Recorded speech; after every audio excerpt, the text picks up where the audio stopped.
within, the next 12 hours, different teams were coming in, and it was very clear that something else was there. I actually can put myself back there in D752 and hearing it and just almost collapsing, and Liv just embracing us and saying, like, we've got this. Like, I'm a fighter, and don't cry. And she's like parenting you. She totally was. Like, I could barely stand. Welcome to A Place of Yes, a podcast about how I moved through my darkest hour. And for me, that was in channeling my grief into good. Welcome to the show. Mellisa, I'm so happy to have you here. I can't even do a proper introduction because I have been looking forward to this conversation, which is a pretty weird thing to say because the things we were talking about, they're not easy. I wish we didn't have to talk about them. I wish we were here talking about golf like we were earlier. I want you to know how important it is to me and how happy I am that you agreed to be on this podcast. Thank you. I was honored that you asked me, honestly. So I was thinking this morning as I was kind of prepping for this, I was like, you and I have known each other for a long time. But it wasn't until, I want to say June, that we became closer. And it was Liv's diagnosis, I think, that sort of made me want to reach out to you and sort of be there for you. But also, I want to backtrack to before that because I don't know if you know this. I probably have talked about this, but I have admired Liv from afar for so long. I never really knew her. Like Ethan and her were sort of in sometimes the same circle, but Liv to me was always, and I think I talked about this in another podcast, but her work that she did with Best Buddies, playing unified sports, her compassion and her zest for life was just, for people who didn't even know her, they saw it. And I know you know that because you lived with her every day, but I just want you to know the impact that she had on people who did not even know her. And for me, the reason all of that meant so much was because not only am I Ethan's mom, right, but I'm Jake's mom. And we expected Jake to live, right? Like we didn't expect him to pass. Even though he was sick, we expected to have a full life with him. And unified sports and Best Buddies and all of that was the world I thought I was going to be a part of. So to see someone as vibrant and as beautiful and as all the things as Liv was, have value, just to me, it could almost make me cry. So I wanted to make sure I said that. Thank you. With that said, can you talk about Liv? Not just someone who sort of knew her from the outside, but you're her mom, and all the things I just told you, firsthand. So just getting back to how we met in elementary school. So we've known each other for a very, very long time when we've watched our kids grow. So you've seen Liv at her elementary, middle, and high school, years, which is probably incredible to see, but also sad to see how it ended. Liv had always been a person full of love. She loved beyond measure. She loved our family. She loved being with us. She loved people. She wanted to always help. She really was someone that also had the ability to try anything new, and she didn't need to follow the status quo, what all of her friends were doing. And I always admired her about that. And she was confident. I mean, she never played golf, and she would go out there and hit the ball. If it was lacrosse, she was absolutely terrible. She just the commitment that she put to try and put herself out there and take risks, it was just so impressive. And she honestly was like that since she was able to communicate. She always wanted to please us and receive the compliments, and she did. She was just such an incredible person to all. And even in the end, what I heard over and over was her ability to bring people together and find some sense of unity. And for an 18-year-old, that was pretty remarkable. And she met a lot of physicians and nurses, and a few of them just were in awe. They described her, and I would say the same, I'm biased, but that she's magical. She was magical. I would say she lived the best she could for 18 years. She packed in a whole lot. She sure did. And I think magical is the right word for her because, people say things like, they fill up a room but sometimes you say things and sometimes things are real. And with her, it was real, so sometimes Ethan would be like, hey, Mom, I'm watching the unified game, or hey, Liv asked me to play in the game, or something to that effect. And, Ethan, I love that he did that. I was like, you should do that all the time. And he's like, Mom, it doesn't always work with my schedules. I can't. But she did. She made others around her better. it's cliche, but I feel like it is true though, right? Like some people have that magic, that ability to influence, that ability to make a difference, that ability to make people better. And she definitely had it. I think about a card that I received from one of the physicians, and this wasn't the first time I heard this, but as a mom, as a parent, you realize that you've done some really good stuff. Like you've guided them in the right direction. And when you hear that someone 18 years old changed their perspective and how they treat patients, how they walk into situations, it made me feel really good inside and proud. I mean, also sad because we got to that point, but it should make your like heart so full. It does. It does. And she had no idea of her impact, honestly. She really didn't. And she wasn't like a super, confident person, like everyone likes me. I mean, she just had a natural kindness with others that it was just special. And it was just safe for whether you're 2 or you were in your 40s or 60s or whatever. She was able to do that. There's so many things that she made me so proud about. What I'm most proud of is no matter what, just fighting. That grit, that resilience of our youth, for most people, it's just not there. Yep. That's always been there. It hasn't wavered. I remember, and so her diagnosis day was June 6th? Yes. So it must have been somewhere around that. I remember Ethan sending me a text being like, "Ma, what's going on with Liv?" And I was like, "What are you talking about?" Like, I was like, "I don't know." And he's like, "I think something's really wrong." And I was like, "I don't know. Like, I'll see what I can find out. I don't know." Like, I just got, like, I didn't even know what to think, right? Mm-hmm. And then I don't know if it was Kelly or Joanna, but like all of a sudden the word was spreading. Shortly after that, and my timing is probably going to be off on this, but you'll know what I'm talking about. I want to say it was like that next week was the Student Athlete Awards. Mm-hmm. Liv was finding out that she had cancer, started treatment relatively right away. The next day. And whatever that was, 5, 6, 9 days later, was at the high school Student Athlete Awards, wearing a mask, looking radiant, like swept in, got her award, which, I mean, a big award because she deserved it. And then I think went right back to the hospital. Yeah, so we actually had a few days home between that event, and then she ended up having the stroke. Okay. So that was right after that. Just before graduation. Okay. So I think about that, though, because I think about not only Liv, but like her group of girlfriends that like surrounded her and kept her safe, and you, and what that must have felt like for you.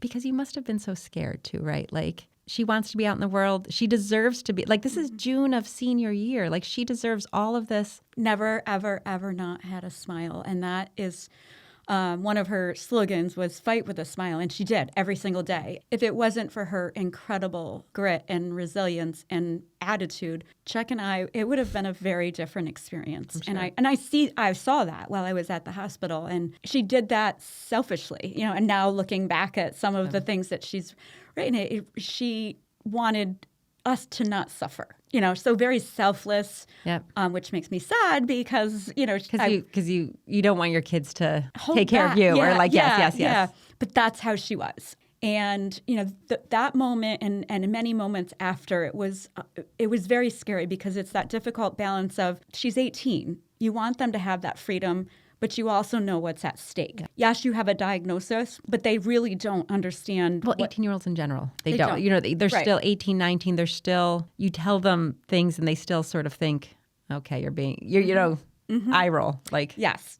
And we did, especially after the stroke, she really had to take a step back, not being able to use her right side. And so talk about that a little bit, because I don't know that everyone knows that part of her story, right? So she was fighting. So was it a reaction to the chemo? Yes. So, because that was like its own separate issue. Right. So then you're dealing with the repercussions of a stroke, almost secondary to the cancer, or the cancer is secondary to the stroke. Absolutely. So one of the medicines that can cause more complications, especially for older teens, is the asparaginase. And it all happens so quickly. And with blood cancer, I mean, it's immediate. The next day, the port's in, you begin, it's just because they want to catch, it as quickly as possible.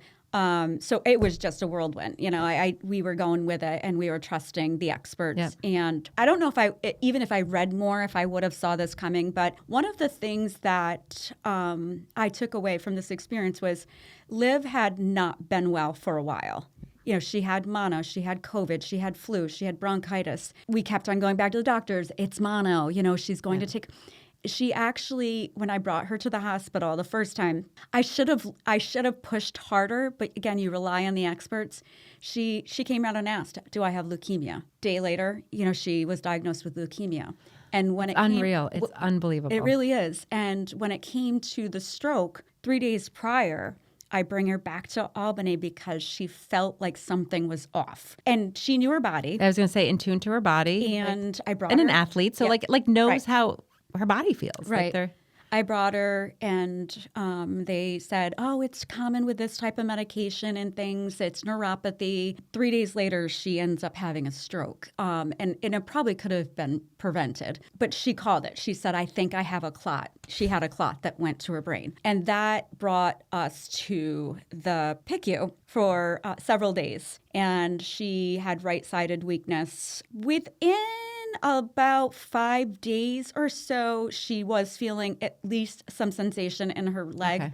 It took probably 6 to 8 weeks for her arm to be able to actually move it. Wow. Okay. And it was her right side, and she's dominant right-sided. So how was she during this? This is a big hit. Your inability to move when you're someone who has been like a gymnast, field hockey, just mobile. For me, as a mom looking, it was we all thought she was going to pass because it was seizure activity. Okay. It was okay. They actually said we don't know if she's going to make it. So once we got through that, I was like, okay, we can do anything. We got this, right? And Liv immediately when she came to was like, we've got this. She didn't cry that she didn't have her right side. She was so grateful that she was alive, but she also was scared that I don't ever want to have a stroke. Essentially, she had a stroke at 18 ever again. She was more scared about having another stroke, which it was much more greater as when you have once one, you've right? had one to have a second. And the seizures, then fighting cancer. So, she couldn't go to the bathroom. She couldn't eat. Going from being so independent. I would have to bathe her. And I'm sure internally she was struggling. To me, on the outside, she was like, if I could do this, I'm going to be able to do this. Yeah. And that was if we do this, then I'm going to be fine. And bringing her to Sunnyview and hanging out with all of the stroke adult patients was just such a crazy experience. And she did it with a smile. Every aspect of it was just beaming with I'm going to get this. I want to touch on two things that you said. One because I feel like this is sort of a recurring theme on this podcast. And I always have to try and be careful with my words because you had a great team, Jake had a great team. And doctors are humans, right? We hold them to these standards where we expect them to be perfect, and they should be effing perfect because it's our kids. You know what I mean? It's a really hard thing. And when I hear you talk about, Liv being sick for so long, and I kind of know that, right? That it's easy to look at things in isolation. It's like, okay, it's mono. That makes sense. That's why she's so tired. Okay, she just got over COVID. It took me forever to get over COVID. You know what I mean? Like you can look at all these things and they make sense, but she kind of knew, you kind of know. I always feel the biggest message we can give, from my experience, from your experience, is to push back, right? To just advocate. And I learned that lesson too late. It's such a recurring theme to people who are on this podcast and to people who have experienced what we've experienced. There was a big discussion about Liv by all of the players. And as terrible as it was, I'm also a learner and I have an open mind. What saddened me most, and I think this would be one of the top three things Liv would say, is at 18, she felt like she wasn't heard. And so when we circled back again, because she was very, very ill and I couldn't get her off the floor, the main physician leaned against the door and I said, I noticed that you were here on Saturday and now you're back here on Monday. What do you think you are getting out of this visit? We ended up sitting there for probably 8 or 9 more hours. And so, Are you serious? Yeah, I think they really thought that we were just trying to take advantage of the system. They thought she was pregnant. All of these things. Oh my God. And it's like, when did things shift that we don't put people first, right? Like, when did that shift? And I don't know when that happened, but. Well, I think because we don't have enough people to provide care. Yep. And then insurance, everything is, we got to do this first. And and in that day, it was June 6th, I will never forget for the rest of my life. We, transitioned from, after being there for hours to a room, and then. So that was diagnosis day. Yeah, so we entered on the 6th. They basically seemed like they were doing us a favor because I said we're not leaving until we have more answers. And so they ended up putting us on D7 to do more testing. And within, the next 12 hours, different teams were coming in, and it was very clear that something else was there. And I actually can put myself back there in D752 and hearing it and just almost collapsing, and Liv just embracing us and saying, like, we've got this. Like, I'm a fighter. We've got this. And don't cry. And she's like parenting you. She totally was. Like, I could barely stand. And when Chuck left that night, we put our bed, we called it mega bed. I saw pictures. Yeah. And so we would sleep very close every night. And she was like my cheerleader. I should have, I'm so sorry. No. I should have been more for her. I was, but. You were. It was. And it goes back to what you said. You should be so proud because, yes, she's her own person, but you allowed her to be the person that she is because you gave her the freedom to be who she was. It's beautiful. It's so classic Liv that this is the story you're telling, right? Mm-hmm. That she is laying in the hospital telling you it's going to be okay.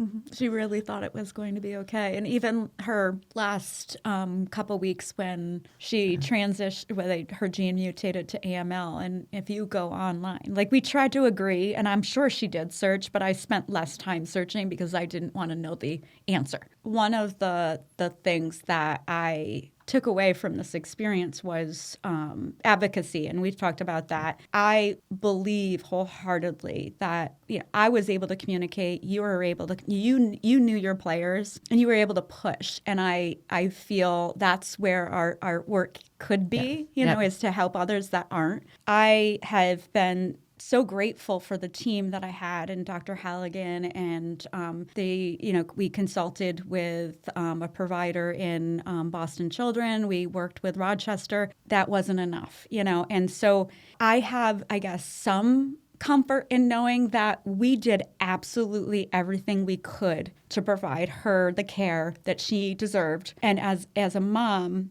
one of the things I also thought about was guilt. Like, a lot of times you have guilt. And obviously I have guilt that I'm here and she's not, right? But as a parent and a caregiver, I am so grateful that our community, people like you, Kelly's Angels, you name it, allowed us this opportunity for me to be with her day in and day out. And that provided her a level of comfort and love. Sure. Like, I said this yesterday to a group of my friends. I said, there's not 1 ounce of me that has regret, like, in what we did as a family going into this. And that's a gift, right? It is such a gift. And because getting into all of these support groups and stuff like that, that's a big piece. Like, I would have, should have, could have. I would have given my whole body to save my daughter. Goes without saying, 100%, yeah. And, I know 100% that with her team at the Melody Center and the other providers working,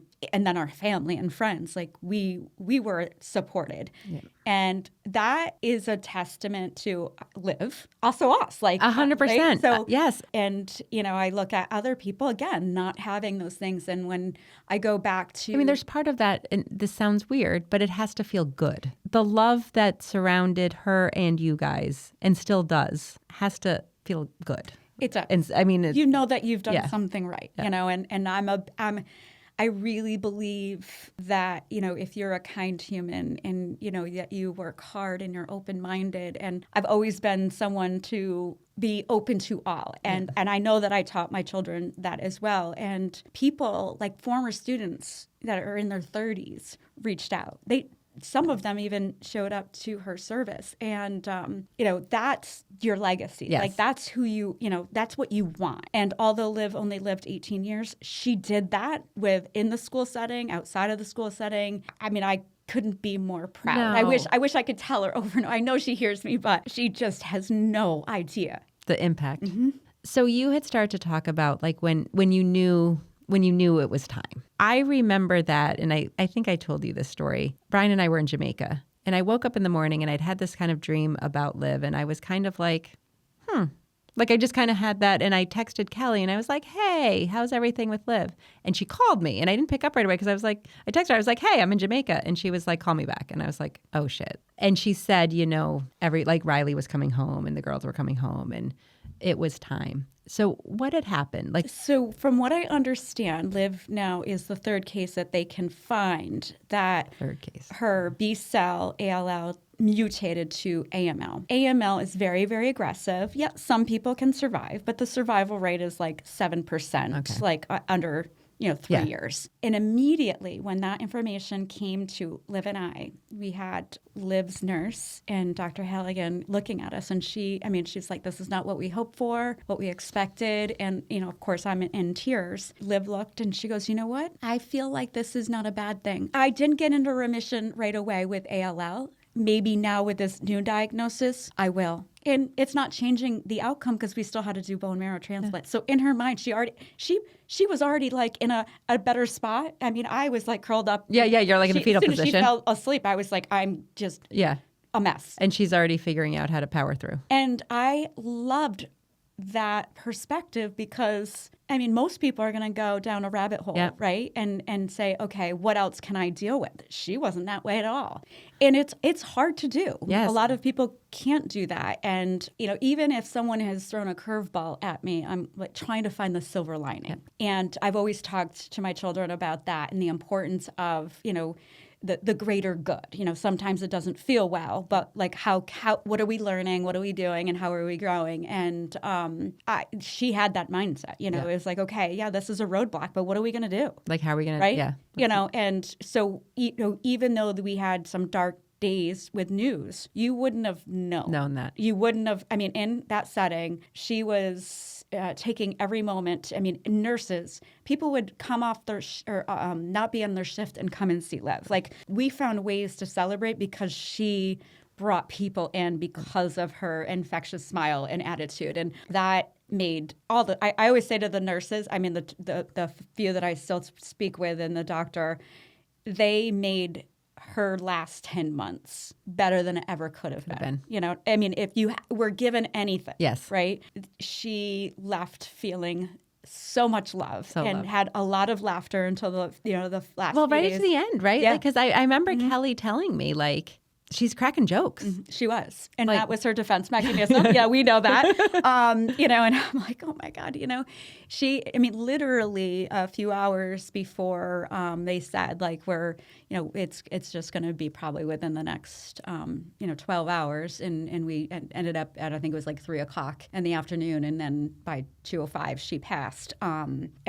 Between 2 and 5, she was still like aware and having conversations. She would say, Mom, I just need to sleep 5 more hours and I'm going to be all better. Oh, Jesus. Yeah. And she really believed that. And what a beautiful outlook. What a testament to her love for her family and the life that you guys gave her. She loved her life so much. She fought to the very, very end. Mm-hmm. And that is beautiful. She valued life. And I think that is like her legacy, right? Because so many people are so careless with their life, right? Like, and don't recognize the gift that it is. And she just hung on to it to the very end. It's just... Mm-hmm. I don't know how many times she actually said it. I was just like, you're absolutely right. You're like, take a nap. Sweet girl. And when she passed, I shared this with you, I wanted to find something that she wanted me to know. which I know she wanted me, she did say an awful lot, but one of the things, and this when you talk about careless humans or people just making terrible decisions, the last entry was, please God. And she's not a super religious human. And please God, I'm begging you. I just want to live, ... When I read that, I just cried. And I wouldn't wish. And that's where I bring myself back all the time is I want joy for others. I would never, like you and I sitting here, I would never want anyone to go through this. I think sometimes people don't realize how lucky they are. And like, again, that's another gift. We have a change of, I always had a pretty good perspective, but like I really... It changes you. Right. I think you are doing a much more gracious job than I did because I had and sometimes still have such a hard time, right? Because life is such a gift and so many people, like you said, the careless and the bad decisions. And Lord knows I've made plenty of bad decisions and will likely continue to. So I'm not even saying that. So I'm not saying that in this like judgmental way. If people could stop for 1 second and if they could think about what the loss means and what forever means, it's just heartbreaking. And you can pick up your pieces and you can live your life and you can share, like you can do all the things that we are doing. It's still there. It's just still there. The hole is there. The hurt is there. The sad is there. And you just want people to know that. And you can't, you know what I mean? People need to get there in their own ways, but you're being gracious. Sometimes when I was like right after Jake died, I was angry. Like I was very like, sometimes had to like check myself because things would make me so mad. And I think I definitely have thought a lot about this, and we've had a couple different conversations about, some recent events here. And, I keep reminding myself, well, one, you can imagine now how that parent, right, or sister, brother, whatever, feel, because we're now in this together. And again, I wouldn't wish that on anyone, but I keep going back to if someone wished that on me, like I don't operate that way. Yeah. And so it does make me pause. And I do, there's so many terrible things happening around the world, and Liv and Jakey should not have been, and many others should not have been the kids that were taken too soon. And, I had to really sit with, there's no choice. Yes, it's not a negotiation. Right? It's not if this then that. Yeah. And that's, I struggle with the whole bargaining. There's no bargaining. No, right? But still I don't know. I still sometimes wish I could have. I wish you could negotiate, bargain, do the things. I'm really fixated now on her let me nap for 5 hours, and I get her fight to the very end. And I knew she fought to the end, but I'm going to keep that inside of me, and I think that is. It's really powerful. People that were around her, which, were in awe. And I wish I could just read all of the messages. You saw some of them on social media, but some of the private messages that I received, just in awe of that, And one of the other things that stood out to me, too, was, she developed a really good relationship with her oncologist. And of course she did. I honestly, I think she could have moved in with her and immediately, and they would have, lived happily ever after. But I'll never forget, Dr. Halligan looked at me and she's like, I'd like to have a moment with Liv and have this conversation. And of course, mommy mode was if I'm not there, I can't protect her. Yeah. I can't temper it. I can't soften. Can't this, soften right? it. Can't. She's one of the softest humans I've ever met. And we're very much alike. And the only person she trusted in that hospital was her. I don't know. I never came out and asked. I don't know if the doctor felt like she failed. In my mind, I would never, ever go there, right? I know, this person sacrificed so much of her being and time and love for my child. I know, she would have given her whole everything self, for right? it to be able to. And Dr. Halligan sitting at the side of her bed, and she would always say, "Lovey." And Liv looks at her and she said, "I'm going to spend tonight just looking at different clinical trials. Maybe on Saturday you could come and we'll just sit and explore and see what my options are." Now, she had heard less than 15 minutes earlier, we don't have a cure. And she's already she's looking to try. She had a plan. And I said, "You're absolutely right. Liv," I said, we have options. I always said there's always options. There's always options, right? And you hope that options will present itself, and you hope that she's going to be the one. And I knew at that point, no matter how Liv felt, there wasn't. You know, it was just a matter of knew that we had reached this. Right? Is it going to be a week or is it going to be 2 months? And, I was hopeful for 2 months. I would have taken anything. But looking back now and watching what I saw was the most traumatic. She obviously was drugged up and didn't experience that. And I can only imagine like her friends are really struggling. I couldn't imagine for my personal benefit to say, let's keep her on all of this stuff so that I can have so that I can sit next to her. Yeah. And when I talked with the doctor, I said, you are the expert. I'm trusting you. And I said, you tell me. You got to guide me. What to do. Like I'm going to follow your step, and I trust that you're making the best decision for my child, who you absolutely love too. And she said, this is what I think, will happen and what we should do. And I said, okay. Let's do it. Honestly, again, that's another thing where I don't feel guilt. Could we have maybe kept her alive for another? But there's alive and there's living and there's, It wasn't. By doing it the way you did, you honored everything about Liv, right? Yeah. I mean, she didn't eat for 2 weeks. So she was suffering. She didn't realize she was suffering, but, and just like not even willing to or able to get out of bed. Again, she didn't think of it that way. Yeah, no, that's not how she looked at it. Right, but that's where, We saw that. And so a few hours before she passed, I had stepped in the bathroom, and I want to cry because if she actually woke up, I didn't want her to see me cry, right? Because I'm the strongest person. So I said, I'm going to text her. I had texted her earlier, and sometimes she would remember that she didn't have her phone or would seek, 18-year-olds want They're their like phone. Attached. And I'm like, please just text me back so I have one more thing. Oh. And she did. And she said, I love you more than you'll ever know. It was Mellisa. I'm going to overuse this word, but it's kind of a gift too. I mean, my God. I can't believe. I mean, she wasn't texting people back. You know what I mean? I just put it out there. Like, if anything, can you say whatever I want you to say to me? Because I want to. Because I need this. I need this right now, and she knew that. So now you can never, ever, ever lose that phone. I will never. I've taken so many screenshots. Yeah. Just in case. It's in Google, ever. it's CVS. It's everywhere. That describes everything. It's like in a nutshell. It's exactly. Yeah. And people have said you two had the most beautiful relationship. We and Sophia, our family, we just love each other. You just. Yeah, it's genuine. And they wanted to hang out with us, which, I was like, what is going on? I work with high school students that have nothing. This is not normal. I try to find that silver lining. Was it meant to be that way? Were we always supposed to be that close because our time was not going to be short? I don't know. I less so now, but I always sort of, because it's you try so hard to justify or make a reason or an explanation, right? It's not the negotiation, but it's that same idea, right? You want to understand. You want to understand why my family, and we've looked at it that way sometimes too. It's because we could shower so much love and we could handle the sickness and we could make a life out of that. We could make a life out of something really shitty that some people couldn't, and we made an okay life. And Jake only lived 4 years, but and we couldn't do a ton with him, but we did everything we could. We would go to the city and we would go to Lake Placid, and Ethan would do all of these things in front of Jake so that Jake kind of could watch and do it too, I feel sad for us. Yeah. Oh, yeah. Boy. Yeah. But I guess you have to try to make sense of it. And that, I guess I think a lot about that as well. I guess we don't have to make sense. I've been thinking about,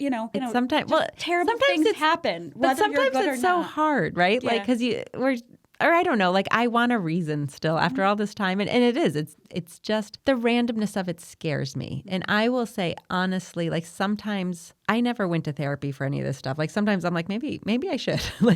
Because I do think, for me, I need to try to make sense of it, because if I think it's all just random, it's hard for me to live. It's hard for me to be Ethan's mom if it's just shitty bad luck and random. I want to talk about Sophia a little because I don't know her well at all, but I will say it at Liv's service, the way she stood up there in front of all of those people with Aubrey, and they both just were so impressive. I mean, for a 16 and an 18-year-old girl to get up there after they had lost their sister and their best friend and talk in front of people. I mean, it was amazing. Sophia seems to carry herself with grace. I mean, it's got to be hard. How is she doing?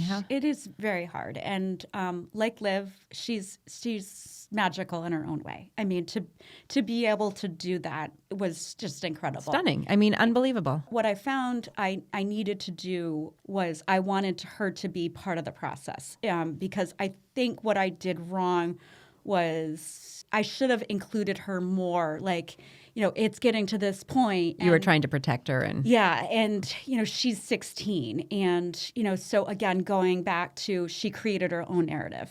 So I think she would have done things differently. And I should have trusted that she, given her an option. If I could have a do-over, that would be it. So moving forward towards the service and stuff, my goal was how do you want to be involved? And if you don't, that's okay too. But and but giving her the options to the prayer card, she picked out that, and then I said I don't need anyone to speak, but you two had such an incredible bond, and. They look a lot alike. They're, 2.5 years apart, but they just Liv begged nightly, will you sleep with me? All the way up until the bitter end. I mean, even in the last few days, Liv, we were all together, So they had a really special relationship. All the time we would say Liv, or Soph was like Liv's little mommy because she has a natural caring way, and she's very aware. What I found most impressive not only was the speaking, but in the last several days, and I'm sure Kelly and a few others would say this, she read the room. She knew that I wasn't in a place. Yep. She shouldn't have been in a place, right? Yep. Now I'm looking, I'm like, how did I not, because you're just right. Right. So, and she was tending to all of the adults. She was, trying to bring people together. So an adult was crying. Her hand is on the leg. I mean, this kid is she's a great, great person, and a lot like Liv in many ways. She's struggling. Obviously it's quiet. It's different to be an only child. She's very fearful about being an only child. Now it's that this can happen, right? Yeah. And so thinking a lot about our health and well-being and, being left alone, she had said, who do I talk to, right? And I don't have an answer, right? And that's the part that I have struggled with her and communicating with people as a whole. Life is not guaranteed, right? Yep. Nothing is guaranteed, but you really don't expect it to happen to you until it does. It affects every ounce of you, right? It cuts you at your core. Yep. And for her, she wasn't really great about immediately articulating. And for her core is cut. Yes. She is splintered. She doesn't know where she fits in a family and, what her future is going to look like. And at 16, it's, not to simplify this, but at 16, life is hard anyways, right? Because you're hard. Hormonal and emotional, and you love your parents and you hate your parents, and you love your sister, then you hate your sister. Part of being 16 is just fundamentally difficult. Very difficult. And then you throw this piece into it, no matter how well-rounded or grounded or anything. It's such an accurate way to describe it, kind of cut at her core. Again, I was trying to take her lead, but as a counselor working with teens, I was always checking in. Yeah. Checking in for Liv was acceptable. She loved my attention. Sophia's much more independent, and I thought I was doing all of the right mom things, and trying to hold myself together and check in with her. And then we went to therapy, and she was like, I feel like when you do that, you're expecting a reaction, and maybe I'm not prepared for that reaction. I was like, oh, wow. That's pretty articulate. So I'm like, I am so sorry. I felt like I needed to, right? Yep. And she's like, well, when you do that, I feel like I have to have a reaction. And I said, well, what will work for you, right? Because I know how I am, and I am a fixer. I want, everything. And I know now I can't fix everything, right? So which that really it's hard. Me yes. to the core too. And she's like, trust me. Trust that I will come to you. She's 16. It took me, I was blown away. I was like, how can you be sitting here with one of the greatest losses and give me guidance, right? And I've had to check myself because I'm trying to, take her lead and allowing her to tend to her grief the way she wants to at this point. And I drop the reminders, if this doesn't get attention, right, then it comes out in different ways. And that worries me. Yes. And her safety and well-being is is my, utmost priority. Well, and it becomes, you just can't imagine anything ever. You know what I mean? Like, it's like this, like, I don't even want to say the words, right? Like, but I couldn't survive it again. And I have to sometimes be careful that I don't take my crazy anxiety when I let those thoughts go there. I have to keep them so inside. I can't put that on anyone else. You can't. It's real, It's and so real and intense. Intense and just terrifying, like breathtaking. Like it can take my breath away. With Liv being 18 and all of these little milestones and, kids getting sick and stuff, it's my immediate go-to now. Yeah. Where I never would have gone to the negative. I know that in order for Sophia to be a healthy human, an adult, I have to keep that checked. I find that is the residual of the loss that we've had, right? Is like how to keep that in check and how to not let it ruin our lives, but also you don't want to bottle it in, but you don't want to screw up our other kids because of it. Mm-hmm. The relationship is Yes. most important, right? Yes. I mean, you have grown to develop such a wonderful relationship with Ethan, and that's my goal. Like Yes.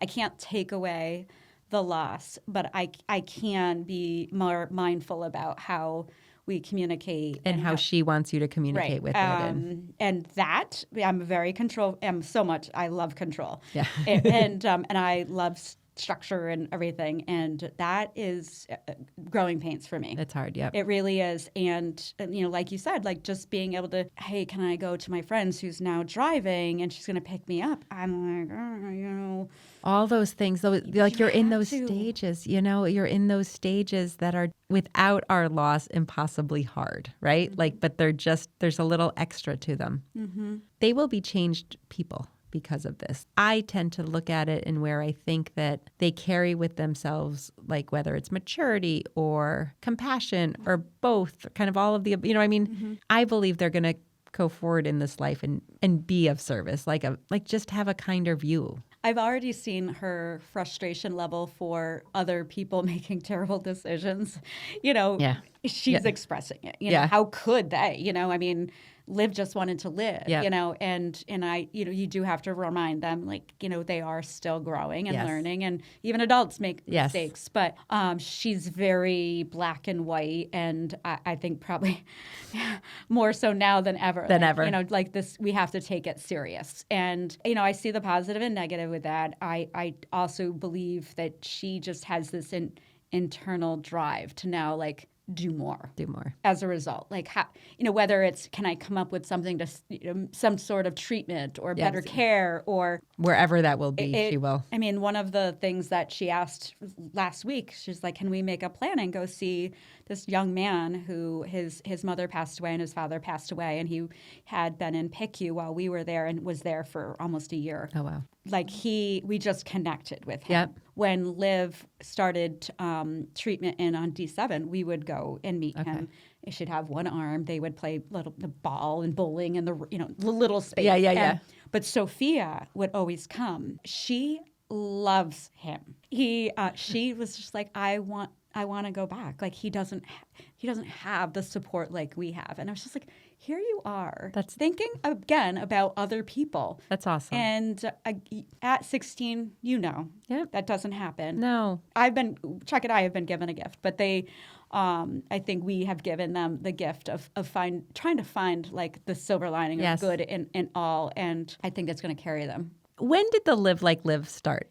A, it's so catchy. Mm-hmm. B, it's so contagious. Her two things that she would say is, I'm going to fight with a smile. And so that was one of the slogans. Yep. And then LIke Liv. She would get disappointed in others that may have had like bad situation too and not give their best. And she's like, I'm here. I'm fighting. Like, this is your only option. And she really believed that. I believed that for her. I believed that for all of us, actually. I think that it gave her, I guess it wrapped her up in one, honestly. Yep. And it stuck. And it captured the attention of, the U.S. women's field hockey team to D1, and people saw that. And she's been dealt a very bad hand, very unlucky. But to take something so terrible and try to find some joy and to fight, and everyone should want that, and she really wanted that, and I'm hopeful like that message stays. Well, it's her legacy. I mean, it is. I can't think of a better one. she would say, I want to make cancer look good. And